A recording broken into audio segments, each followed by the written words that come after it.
Countdown is on to Inauguration Day. In just 3 days, President-elect Donald Trump will be sworn in as our nation's 45th Commander-in-Chief. Joining us this morning is NBC News political analyst Nicolle Wallace. Nicolle, it's always nice to see you. Thanks so much for having me. It's hard to get me out of here. We're thrilled. Stay as long as you I are. want to stay for weather and traffic. I love it. So, all this talk about this growing number of Democratic Congress men and women who are planning to boycott the election. Yeah. Would you advise the president-elect to reach out to them?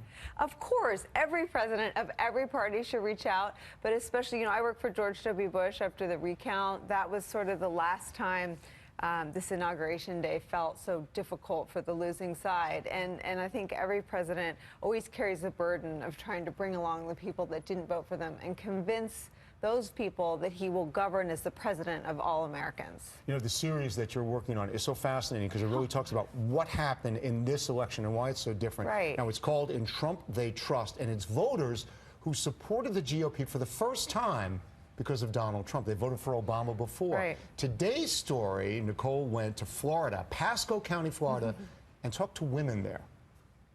Are you all pro-life or pro-choice? Pro-choice for me. Pro-choice.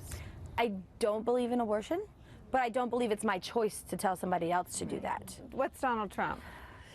I think he's pro-life. Pro-choice. I think he's pro-life. So you don't think he has a lot of hard set views on very many Right. things? The difference between him, I feel like Hillary, these are her views. Those are her views. They're going to be her views. They're always going to be her views. And I feel like he came across as, this is what I believe, but talk to me.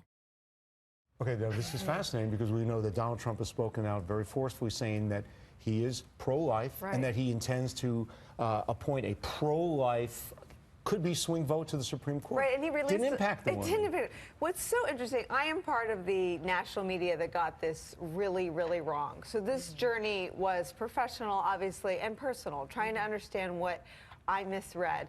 And these voters heard Donald Trump so differently from the way establishment Republicans heard him, from the way Hillary Clinton heard him, and from the way that the media heard him. They viewed everything as being up for negotiation, and they viewed that as an asset. And do you think that they care as much as we in the media or the establishment Republicans or Democrats think they care or should care? They care about different things. So for them, the number one priority was change. And that's why we found this phenomenon of people who had voted for Bill Clinton, voted for President Obama, and now voted for Trump, because it was like spring cleaning. It was like everything must go. And what is the most dramatic way to do that? It was to usher in a non-politician. They love that he says what he means, but they hate the tweeting. Almost every single person I talk to, especially the women, would like to see him stop tweeting. Right. The one question I think a lot of people have is, how long will people accept what goes on before they say, okay, now I'm going to be critical, and to the point where I don't support that person? So this is another area where Donald Trump is right about his supporters. They're going to give him a long leash, and they're going to give him a long time. They all told me, this group especially, that he has 2 years to deliver on his central promise, which is to bring jobs back. So he's got some time. He's got some time, and he's got a lot more latitude than the other side is going to give him. Real quick, though, you've been a presidential advisor. What would you advise him to do? I would advise him to take his supporters' advice on just about every question, because you're never going to win over the media. You're never going to win over the other side, but you must stay in touch with your supporters.